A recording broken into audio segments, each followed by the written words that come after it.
Starting with chapter number 2 of your national income, that is national income and related aggregates. Now, this chapter will deal with difference between factor and transfer payments, national income और domestic income का अंतर, 3 golden rules, 8 aggregates, and उसके बाद nominal real GDP का difference, and one more important topic that is GDP and welfare. Now, it starts with the difference between factor payment and transfer payment. ऐसे एक तरफा payments जिसके बदले में तुमने सर्विस नहीं दी है, जो तुमको ऐसे ही मिल गए हैं बिना कोई सर्विस दिए, तो उसे बोला जाता है ट्रांसफर पेमेंट। लेकिन ऑल दोस पेमेंट्स जिसके बदले में तुमने सर्विस दी है, उसे क्या बोला जाएगा? Factor payment. ठीक है, फैक्टर पेमेंट मतलब पेमेंट्स जिसके बदले में आपने सर्विस दी है and you are receiving. There are only 4 factor service, क्या? लैंड, लेबर, कैपिटल और एंटरप्रेन्योर। और लैंड के बदले में क्या मिलेगा? रेंट। लेबर के बदले में सैलरी एंड वेजेस। कैपिटल के बदले में इंटरेस्ट ऑन कैपिटल और प्रॉफिट। ठीक है, ट्रांसफर पेमेंट्स का पैसा नेशनल इनकम कैलकुलेशन में ऐड नहीं होता है, केवल किसका होता है? फैक्टर पेमेंट्स का। अगर तुमको स्कॉलरशिप देती है गवर्नमेंट, तुमको सब्सिडी बांट रही है, तो ये सारी चीजें ट्रांसफर पेमेंट है। इसके बदले में तुमने गवर्नमेंट को कोई स्पेशल सर्विस नहीं दे दी है। Okay, and that is why all these things gift given to you, transfer payment, you have not given any kind of service to the other person. Now coming on to next, that is national income. What is national income? बेटा ऐसा सारा पैसा, sum total of the factor income, जो normal resident कमाता है within the domestic territory, sorry, जो normal resident कमाता है ड्यूरिंग एन अकाउंटिंग ईयर, वो कहलाता है नेशनल इनकम। तुम्हारे मेरे जैसे लोग जो नॉर्मली इंडिया में रहते हैं और जिनका इकोनॉमिक फाइनेंशियल इंटरेस्ट भी इंडिया में है, ठीक है, वो जो भी पैसा कमाए, अब वो कहीं से भी कमाए, वो इंडिया से कमाए, इंडिया के बाहर से कमाए, अगर वो पैसा नॉर्मल रेसिडेंट ने कमाया है, अब वो इंडिया से कमाया गया हो या अब्रॉड से कमाया गया हो, वो सारा पैसा नेशनल इनकम कैलकुलेशन में ऐड किया जाएगा, whether you have earned it in India और यू हैव अर्नड अब्रॉड। ठीक है, if you are a normal resident of India, कहीं से भी पैसा कमाओ, इंडिया में नेशनल इनकम में ऐड होगा। ओके, तो it refers to sum total of the factor incomes. याद रखना, the terminology here is not normal income, it's factor income. ठीक है, earned by normal residents during an accounting year, उसे बोला जाता है नेशनल इनकम।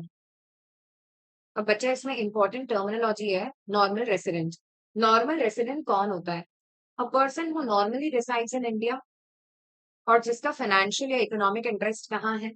इंडिया में है, उसे बोला जाता है normal resident of country.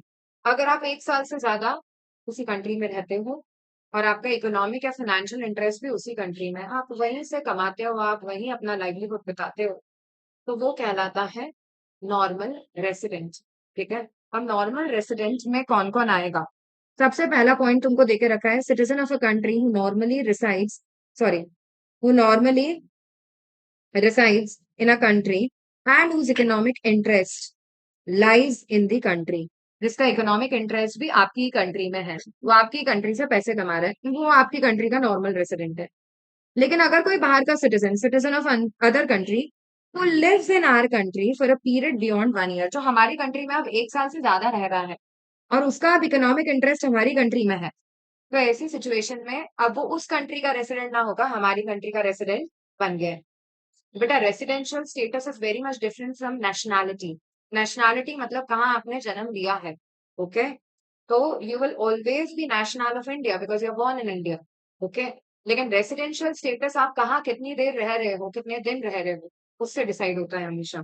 Fine. Third, citizen of our country working in international organization like IMF and world bank. IMF या वर्ल्ड बैंक में कोई इंटरनेशनल ऑर्गेनाइजेशन में अगर काम करता भी है, तो भी वो हमारी ही कंट्री का नॉर्मल रेसिडेंट माना जाएगा और उसकी इनकम हमारी कंट्री की नेशनल इनकम में ऐड होगी। तुमको पता है ना, कोई भी ऑर्गेनाइजेशन जो इंटरनेशनल नेचर की होती है, वो किसी भी कंट्री को बिलोंग नहीं करती है। तो अगर वहां पे हमारी कंट्री का पर्सन काम करेगा, तो उसका इनकम हमारा इनकम नेशनल इनकम में ऐड हो जाएगा। Am I clear?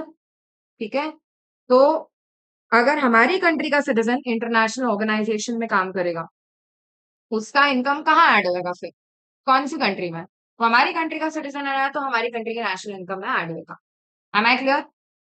अगले पे आ जाते हैं, that is citizen of our country who are living abroad but not for a period exceeding 1 year and whose economic interest is still in the home country। हमारी country से कुछ लोग बाहर गए, 3 महीने के अंदर अंदर वापस आ गए और वापस से हमारी कंट्री में काम करने लग गए। बेटा 1 साल से कम रहे, उनका इकोनॉमिक इंटरेस्ट अभी बाहर की कंट्री में स्टैब्लिश नहीं हुआ है, तो वो हमारी कंट्री के ही नॉर्मल रेसिडेंट माने जाएंगे। Am I clear? ठीक है। अब आ जाते हैं नॉर्मल रेसिडेंट में कौन इंक्लूड नहीं होता है। सबसे पहले ऐसे सारे फॉरेनर्स जो विजिट करते हैं हमारी country for holidays, as students या फॉर मेडिकल ट्रीटमेंट। बाहर के लोग हमारी कंट्री विजिट कर रहे हैं ट्रीटमेंट के लिए, मेडिकल ट्रीटमेंट के लिए, हॉलीडेज के लिए, एज स्टूडेंट्स विजिट कर रहे हैं, तो भाई वो हमारी कंट्री के नॉर्मल रेसिडेंट नहीं बने हैं, उनका इकोनॉमिक इंटरेस्ट अभी हमारी कंट्री में नहीं स्टैब्लिश हुआ है। सेकेंडली, ऐसे सारे ऑफिशियल्स, डिप्लोमैट्स जो ऑफ फॉरेन कंट्री जो हमारी कंट्री में है, बाहर की कंट्री के डिप्लोमैट्स, ऑफिशियल्स अगर हमारी कंट्री में आते हैं तो ऐसी सिचुएशन में वो हमारी कंट्री के नॉर्मल रेसिडेंट नहीं है, वो उसी कंट्री के नॉर्मल रेसिडेंट है। ठीक है। And lastly, international organization located in our country. अरे आईएमएफ या वर्ल्ड बैंक का कोई ऑफिस इंडिया में खुल जाए तो हम ये नहीं बोलेंगे ना कि अब इनकी कमाई हमारी कमाई होगी है। इंटरनेशनल ऑर्गेनाइजेशंस का हमेशा इंटरनेशनल कैरेक्टर होता है, वो किसी भी कंट्री को बिलोंग नहीं करता है। Am I clear? उनका ऑफिस भले ही यहाँ पे खुल भी जाए तो भी ऐसा नहीं होगा कि वो हमारी कंट्री की नॉर्मल रेसिडेंट हो गई है। Am I clear with this? पक्का? आगे बढ़े। अगला टर्मिनोलॉजी आता है, that is domestic income. What is domestic income? Sum total of factor income जो आप कमाते हो within the domestic territory of a country during an accounting year. साल भर में डोमेस्टिक टेरिटरी में जो भी कमाया जाता है वो डोमेस्टिक इनकम होता है। अब पूरी डेफिनेशन फैक्टर इनकम हो या अकाउंटिंग ईयर हो, सेम है। डोमेस्टिक इनकम में भी 1 साल की बात होती है, during and accounting year national income में भी 1 साल की बात हो रही है। डोमेस्टिक इनकम भी केवल फैक्टर इनकम लेता है, नेशनल इनकम भी केवल फैक्टर इनकम लेता है। अंतर केवल एक टर्मिनोलॉजी का है। नेशनल इनकम नॉर्मल रेसिडेंट को कंसिडर करता है और डोमेस्टिक इनकम डोमेस्टिक टेरिटरी में कमाई गई इनकम को कंसिडर करता है। अब डोमेस्टिक टेरिटरी में क्या क्या आएगा? Territory with in the political boundaries and frontiers including territorial waters. India की पॉलिटिकल जो बाउंड्री है, सी फॉर एग्जांपल ये इंडिया का मैप है, उसकी पॉलिटिकल बाउंड्री के अंदर का एरिया हमारी डोमेस्टिक टेरिटरी है और उसके आसपास का जो टेरिटोरियल वाटर है वो भी हमारी डोमेस्टिक टेरिटरी है। मतलब उसमें से जो भी पैसा कमाया जाएगा, वहां पे फिशिंग चल रही है, कोई भी और दूसरी एक्टिविटी चल रही है, तो वो पैसा हमारा है, हमारी डोमेस्टिक इनकम में ऐड होएगा। समझे क्या तुम? दूसरा, डोमेस्टिक टेरिटरी में और क्या आता है? Ships and aircraft operated by residents of a country across different parts of the world. कोई भी शिप या एयरक्राफ्ट हमारी कंट्री के रेसिडेंट ऑपरेट करते हैं अलग अलग पार्ट्स ऑफ वर्ल्ड में, तो वो भी किसकी डोमेस्टिक टेरिटरी हो गई है? इंडिया की। ठीक है। अ, बेटा अगर इंटरनेशनल लेवल पे वो शिप एंड एयरक्राफ्ट मूव हो रहा है तो तुम समझ रहे हो वो हमारी कंट्री में नहीं है पूरे टाइम, पूरे टाइम ट्रैवल कर रहा है अक्रॉस बॉर्डर। ठीक है। तो अगर ऐसा होता है, कैसे डिसाइड करेंगे कि कौन सा शिप या एयरक्राफ्ट की इनकम हम अपनी इनकम में ऐड करेंगे? अगर वो शिप या एयरक्राफ्ट का ऑपरेटर हमारी कंट्री का रेसिडेंट है तो वो हमारी इनकम में ऐड हो जाएगा। तीसरा, foreign vessels, sorry fishing vessels, oil and natural gas rigs and floating platforms operated by residents of our country in international water. अगर बाहर का कोई ये बाहर का कोई ऐसा स्पेसिफिक एरिया है जो हमारी डोमेस्टिक टेरिटरी से बाहर है, लेकिन वर्ल्ड लेवल पर डिसाइड हो गया है कि यहाँ ये जो एरिया है ना, ये इस पे इंडिया को एक्सक्लूसिव राइट दिया जाता है एक्सट्रैक्शन का। अगर हमको एक्सक्लूसिव राइट मिला एक्सट्रैक्शन का, भले फिशिंग करने का, फ्लोटिंग प्लेटफॉर्म्स चलाने का, ऑपरेट करने का, और उससे हम कुछ कमाते हैं, तो वो हमारी ही डोमेस्टिक टेरिटरी मानी जाएगी और वो इनकम जो हम कमा रहे हैं वो हमारी डोमेस्टिक इनकम में ऐड हो जाएगी। एम्बेसी, इंडियन एम्बेसी किसी भी पार्ट ऑफ वर्ल्ड में हो, हमारा एडमिनिस्ट्रेटिव ऑफिस किसी भी पार्ट ऑफ वर्ल्ड में हो, भले वो यूएस हो, भले वो रशिया हो, भले वो कनाडा हो, अगर हमारा एडमिनिस्ट्रेटिव ऑफिस दूसरे कंट्री में है तो भी वो किसकी डोमेस्टिक टेरिटरी है? हमारी। समझे? लेकिन हमारी कंट्री में चाइना की एम्बेसी है, वो किसकी डोमेस्टिक टेरिटरी है? चाइना की। हम उसको भले हमारी कंट्री में भी है तो भी हमारा नहीं मान सकते। Am I clear with this? This is the clear definition of domestic territory. Now listen. अगर तुम्हारी डोमेस्टिक टेरिटरी से, तुम्हारी कंट्री से कोई नॉन रेसिडेंट भी पैसे कमा लेता है ना, नॉन रेसिडेंट भी, तो भी वो डोमेस्टिक इनकम में ऐड हो जाता है। लेकिन क्या वो नेशनल इनकम में ऐड होएगा? नहीं होगा। क्यों नहीं होगा? बेटा क्योंकि वो हमारी कंट्री का नॉर्मल रेसिडेंट नहीं है। नेशनल इनकम नॉर्मल रेसिडेंट समझती है और डोमेस्टिक इनकम केवल डोमेस्टिक टेरिटरी समझती है। अब डोमेस्टिक टेरिटरी में से रेसिडेंट ने पैसा कमाया हो या नॉन रेसिडेंट ने पैसे कमाया हो, फर्क नहीं पड़ेगा। ठीक है, डोमेस्टिक इनकम सब ऐड कर लेती है। नेशनल इनकम फिर सॉर्टिंग स्टार्ट करती है कि नहीं नहीं, जो नॉन रेसिडेंट का पैसा है वो अपने को हटाना पड़ेगा इसमें। Am I clear? Coming on to the next topic, that is 3 important golden rules. Gross से अगर नेट पे जाते हैं, अकाउंट्स में करते हो तुम लोग, तो माइनस किया जाता है क्या? डेप्रीसिएशन। लेकिन अगर तुम नेट से ग्रॉस पे जाओगे तो प्लस हो जाएगा क्या? Depreciation. Gross asset net asset इसी तरह से निकालते हो तुम। नेक्स्ट रूल, डोमेस्टिक से नेशनल की तरफ जाएंगे तो प्लस क्या हो जाएगा? Net factor income from abroad. लेकिन अगर नेशनल से डोमेस्टिक की तरफ जा रहे हो तो माइनस होएगा net factor income from abroad. What is net factor income from abroad? It is factor income from abroad minus factor income to abroad. Factor income from abroad में से क्या हटाया जाता है? Factor income to abroad. जो तुमको मिल रहा है माइनस जो तुमको देना पड़ रहा है। क्यों किया ये? डोमेस्टिक इनकम से नेशनल पे जाने के लिए आपने फैक्टर इनकम फ्रॉम अब्रॉड इसलिए ऐड किया क्योंकि डोमेस्टिक इनकम ने क्या ऐड नहीं किया था? डोमेस्टिक इनकम ने जो भी नॉर्मल रेसिडेंट ने बाहर से पैसे कमाए वो ऐड नहीं किए थे, तो वो ऐड करने पड़ेंगे। लेकिन उसने वो ऐड कर लिया था जो नॉन रेसिडेंट ने तुम्हारी डोमेस्टिक टेरिटरी से कमाया है। उसको नॉर्मल रेसिडेंट का पैसा नहीं मान सकते, इसलिए उसे नेशनल इनकम निकालने के लिए माइनस करना होगा। ठीक है, और द सेम लॉजिक अप्लाइज जब आप नेशनल से डोमेस्टिक पे जाते हो तो net factor income from abroad minus करते हो। फैक्टर कॉस्ट से मार्केट प्राइस पे जाने के लिए प्लस होता है एनआईटी। एनआईटी का फुल फॉर्म क्या है? नेट इनडायरेक्ट टैक्स, मतलब इनडायरेक्ट टैक्सेस माइनस सब्सिडीज। ठीक है, लेकिन मार्केट प्राइस से फैक्टर कॉस्ट पे जाने के लिए क्या होता है? माइनस होता है एनआईटी। बेटा फैक्टर कॉस्ट में make it very clear, profit is already included. Factor cost includes entrepreneur को जो आपने पेमेंट किया है। ठीक है, तो दैट इज व्हाई प्रॉफिट का तो अंतर हो ही नहीं सकता। इनडायरेक्ट टैक्स मार्केट प्राइस निकालने के लिए ऐड किए जाएंगे और सब्सिडी माइनस की जाएगी मार्केट प्राइस निकालने के लिए। And vice versa will happen जब आप मार्केट प्राइस से फैक्टर कॉस्ट की तरफ जा रहे हो तब। Coming on to the next important topic, that is aggregates. 8 तरह के एग्रीगेट्स की बातें हुई हैं। सबसे पहला है GDP at MP. Full form क्या है? Gross domestic product at market price. दूसरा है GDP at FC, gross domestic product at बेटा पहला जी या एन जो है वो क्या बता रहा है? ग्रॉस या नेट। फिर डी या एन क्या बता रहा है? डोमेस्टिक या नेशनल। और फिर एफसी या एमपी क्या बता रहे हैं?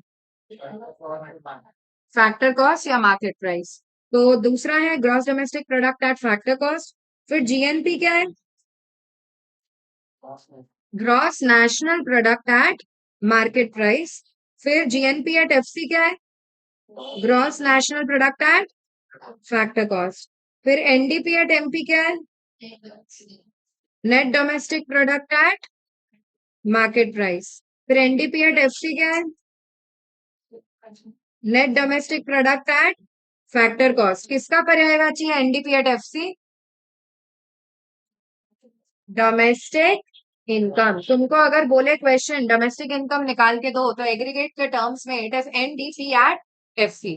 तुमको एनडीपी एट एफसी निकाल के देना है। फिर NNP at MP, net national product at market price. और NNP at FC, net national product at factor cost. NNP at FC का पर्यायवाची क्या है? National income. मतलब क्वेश्चन अगर बोले कि नेशनल इनकम निकालना है तो बेसिकली तुमको निकाल के देना है एनएनपी एट एफसी। ठीक है। अगर तुमको बोला जाए जीडीपी एट एमपी को कन्वर्ट करो इनटू एनएनपी एट एफसी, तो बेटा इसे वर्ड बाय वर्ड लेते हैं। ग्रॉस से नेट पे जाना है तो माइनस करते हैं डेप्रीसिएशन। डोमेस्टिक से नेशनल पे जाना है तो प्लस किया जाता है net factor income from abroad. Market price से फैक्टर कॉस्ट पे जाना है तो माइनस किया जाता है क्या? एनआईटी। ठीक है। Moving further, nominal versus real GDP. Very very important, again exam में मल्टीपल टाइम्स आता है और इससे भी ज्यादा इंपॉर्टेंट है जीडीपी डिफ्लेटर। ठीक है, जीडीपी डिफ्लेटर 1 मार्क में बहुत पॉपुलर क्वेश्चन है। Nominal and real GDP 3 number तक में आता है। नॉमिनल जीडीपी मतलब जीडीपी बोल दिया ना, डी यानी डोमेस्टिक ना, तो मीनिंग कैसे बनाओगे? या तो तुम ऐसे बनाओगे सम total of all the factor incomes earn with in the domestic territory during an accounting year, calculated at current year price करोगे तो ये होता है नॉमिनल जीडीपी, और calculated at base year price करोगे या कांस्टेंट प्राइस करोगे तो ये कहलाएगा रियल जीडीपी। ठीक है ना। लिसन, इसी डेफिनेशन को एक और तरह से बना सकते हो तुम। यहाँ पे मैंने इनकम को बेस बनाया था, तुम गुड्स को भी बेस बना सकते हो। Sum total of all final goods and service, intermediate नहीं, all final goods and service produced within the domestic territory, क्योंकि जीडीपी बोला गया है। ठीक है, during an accounting year calculated at current year price, तो ये नॉमिनल जीडीपी है, और कैलकुलेटेड एट कांस्टेंट प्राइस, तो ये क्या है? Real GDP. यहाँ पे तुम्हें गुड्स एंड सर्विस के टर्म्स में देखे रखी definition, market value of all final goods and services which are produce within the domestic territory in an economy during an accounting year estimated at current year prices। बेटा इसका formula होता है nominal GDP is equal to P into Q. P का मतलब क्या है? Price of current year, और Q का मतलब क्या है? Quantity of current year. और रियल जीडीपी क्या होता है? कांस्टेंट प्राइस पे कैलकुलेशन होता है, इसलिए रियल जीडीपी का फॉर्मूला होता है पी एस्ट्रिक। पी एस्ट्रिक का मतलब है प्राइस ऑफ कांस्टेंट ईयर। जिस साल से आप कंपेयर करना चाहते हो ना, बेस ईयर भी बोल सकते हो, कांस्टेंट ईयर भी बोल सकते हो, उस साल की प्राइसेस ली जाती हैं। ठीक है, काट दो काट दो काट दो। कट हो गया। ठीक है, प्राइस ऑफ बेस ईयर को मल्टीप्लाई किया जाता है with quantity of current year. मतलब क्या मतलब है इसका? अगर मैं 2026 का जीडीपी निकालना चाहती हूँ और मैंने प्राइस इनटू क्वांटिटी किया है, 26 का जीडीपी यानी टोटल प्रोडक्शन किसी भी कंट्री का ही तुम्हारा जीडीपी होता है, राइट? इफ आई से मैंने 10 रुपए की 100 यूनिट बनाई थी तो मेरा जीडीपी आ गया 1000। अगर मैं इसको कंपेयर कर रही हूँ 2025 के जीडीपी के साथ, 2025 में वही कमोडिटी जो 10 रुपए की है 26 में, वो कमोडिटी थी 9 रुपए की, पर उसकी बनी थी 1100 यूनिट।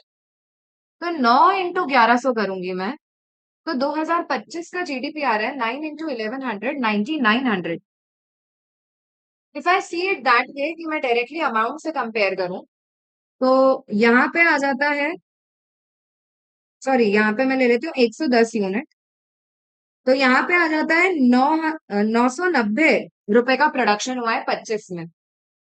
लेकिन 2026 में 1000 रुपए का प्रोडक्शन हुआ है 10 रुपए की 100 आइटम्स। ठीक है, क्वांटिटी वाइज चेक करोगे तो 2026 में 100 यूनिट बनी है और 25 में 110 यूनिट बनी है। तो आइडियली 2025 का प्रोडक्शन ज्यादा था इन कंपैरिजन टू 2026। अब दोनों के तुमने नॉमिनल जीडीपी निकाले हैं, अब तुमको 2026 का रियल जीडीपी निकालना चाहिए। 2026 की बेस ईयर की प्राइस है 9 रुपए और उसकी करंट क्वांटिटी है 100 यूनिट की, तो टोटल आउटपुट कितना हो गया है? 900 रुपए का। Now you get to know कि यार 2025 में ज्यादा प्रोडक्शन हुआ था इन कंपैरिजन टू 2026, क्योंकि रियल जीडीपी केवल तब बढ़ता है जब क्वांटिटी बढ़ी है। नॉमिनल जीडीपी तो तब भी बढ़ जाता है जब प्राइस बढ़ गई है। इसलिए आपको कभी भी करंट ईयर की प्राइस नहीं लेनी चाहिए, आपको हमेशा बेस ईयर की प्राइस को मल्टीप्लाई करना चाहिए विद करंट ईयर की क्वांटिटी। ठीक है। जीडीपी एंड वेलफेयर 3 नंबर का question, very popular question of exam. GDP and welfare, यूं तो देखो जितना ज्यादा जीडीपी उतना ज्यादा वेलफेयर होगा इन द इकोनॉमी, क्योंकि ज्यादा जीडीपी ज्यादा प्रोडक्शन ज्यादा एम्प्लॉयमेंट, लोगों की इनकम ज्यादा और हेंस डिमांड ज्यादा, फर्दर प्रोडक्शन ज्यादा, जीडीपी और ज्यादा, वेलफेयर बढ़ते जा रहा है, लिविंग स्टैंडर्ड बढ़ रहे हैं लोगों के। Generally they have got a positive relation, लेकिन there are certain glaring gaps, क्या बोलते हैं उसको, glaring gaps. There are certain situation जहाँ पे GDP is not a true reflector of welfare. पहला क्या, कंपोजिशन ऑफ, सॉरी पहला है distribution of GDP. What is distribution of GDP? अरे तुम्हारे देश का जीडीपी बढ़ रहा है, लेकिन वो केवल ऐसे टॉप रिच लोगों की वजह से बढ़ रहा है जो ऑलरेडी बहुत रिच ही रिच है। Rich are becoming richer, poor are becoming poorer, inequality बढ़ रही है तो वेलफेयर नहीं बढ़ रहा है। ओके, सिर्फ जीडीपी बढ़ रहा है। पहला कॉन्ट्रडिक्शन। दूसरा, कंपोजिशन ऑफ जीडीपी। तुम्हारा जीडीपी ऐसी चीजों के प्रोडक्शन की वजह से बढ़ रहा है जिसकी वजह से पब्लिक का डायरेक्टली कोई वेलफेयर नहीं हुआ है। डिफेंस के इक्विपमेंट्स का प्रोडक्शन बढ़ रहा है, या फिर अल्कोहल, सिगरेट, ऐसी चीजें हैं जिससे पब्लिक के डायरेक्टली कोई वेलफेयर लिंक नहीं है। ठीक है, ऐसी चीजों का प्रोडक्शन बढ़ने की वजह से तुम्हारा जीडीपी बढ़ रहा है, तो sorry, it is not resulting into welfare of people. Third, non monetary exchange. Non monetary exchange यानी कि यार बार्टर सिस्टम। ऐसी बहुत सारी जगह हैं जहां आज की तारीख में भी बार्टर सिस्टम चलता है, रूरल एरियाज में स्पेशली। अगर अपन लोगों ने, we are in rural area and we exchange goods for goods, production तो हुआ था, लेकिन नेशनल इनकम की कैलकुलेशन में कहीं आया ही नहीं। नेशनल इनकम अंडर एस्टिमेट हुई है, ये एक पॉजिटिव पॉइंट है, right. National income under estimate हुई है, लेकिन वेलफेयर तो बढ़ा ही है। ठीक है, प्रोडक्शन हुआ है तो वेलफेयर बढ़ा है, and hence this is the third exception. चौथे एक्सेप्शन पे आ जाते हैं, that is externalities. What are externalities? ऐसी सारी एक्सटर्नल चीजें जिसकी वजह से पॉजिटिव या नेगेटिव इम्पैक्ट तो होता है, लेकिन इसका इफेक्ट कहीं भी जीडीपी में दिखता नहीं है। Okay, ultimately there are two kinds of externality, positive and negative. Positive externality क्या होती है? कोई ऐसी चीज जिसकी वजह से पॉजिटिव इम्पैक्ट पहुंचा है वेलफेयर पे, सोसाइटी पे, लेकिन सॉरी तुम्हारे जीडीपी पे ये रिफ्लेक्ट नहीं हो रहा है। तुमने ढेर सारे प्लांटेशन किए हैं, जो भी लोग तुम्हारे घर के आसपास निकलते हैं, they feel happy about those plantation, it is resulting into better health, better welfare, लेकिन अनफॉर्चुनेटली ये जीडीपी में कहीं रिफ्लेक्ट नहीं हुआ। ओके, और अगर तुम एक ऐसी इंडस्ट्री चलाते हो जो भर भर के पोल्यूशन कर रही है, तुम्हारे आसपास के लोग बहुत बुरी तरह अफेक्टेड है, हेल्थ पॉइंट ऑफ व्यू से it's not helping them, and उनकी हालत और खराब हो रही है, इट्स अ नेगेटिव एक्सटर्नलिटी। भैया तुमने इंडस्ट्री डाली है, जीडीपी तो बढ़ ही रहा है, तुम्हारा प्रोडक्शन बढ़ रहा है, तो लेकिन unfortunately it is not resulting into any kind of welfare of people. Am I clear? तो पॉजिटिव और नेगेटिव दोनों ही एक्सटर्नलिटी जीडीपी तो बता देती है, मतलब वेलफेयर का सही रिफ्लेक्शन नहीं देती है, और जीडीपी भी सही नहीं देती है exactly. Last topic, GDP at factor cost, basic price and market price. ठीक है, अब जीडीपी एट बेसिक प्राइस कैसे निकाला जाता है? GDP at factor cost, GDP at FC तुमने देखा ना अभी, उसमें क्या ऐड किया जाता है? प्रोडक्शन टैक्स, और माइनस की जाती है प्रोडक्शन सब्सिडी। ऐसे टैक्स और सब्सिडी जो लमसम में लगाए जाते हैं, वॉल्यूम या क्वांटिटी के बेसिस पे चेंज नहीं हो रहे हैं, स्टैम्प ड्यूटी, रजिस्ट्रेशन फीस, या फिर कोई सब्सिडी गवर्नमेंट दे रही है विलेज एंड कॉटेज इंडस्ट्री को, जो वॉल्यूम पे डिपेंडेंट नहीं है, वो होते हैं प्रोडक्शन टैक्स एंड सब्सिडी। लेकिन ऐसे टैक्स और सब्सिडी जो वॉल्यूम पे डिपेंडेंट होते हैं, उसे प्रोडक्ट टैक्स एंड सब्सिडी बोला जाएगा। जैसे जीएसटी, जितने यूनिट बनाओगे उतने पे जीएसटी लगते जाएगा, मतलब जितने यूनिट बेचोगे।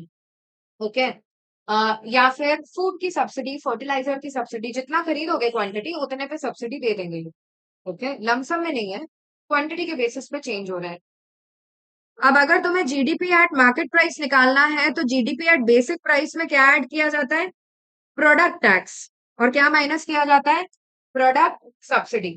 बेटा अगर नेशनल इनकम का question, product tax, production subsidy, product subsidy सब दे रहा है, टोटल इनडायरेक्ट टैक्स निकालने के लिए प्रोडक्शन और प्रोडक्ट टैक्स दोनों को ऐड किया जाएगा, और टोटल सब्सिडी निकालने के लिए प्रोडक्शन और प्रोडक्ट सब्सिडी दोनों को ऐड किया जाएगा।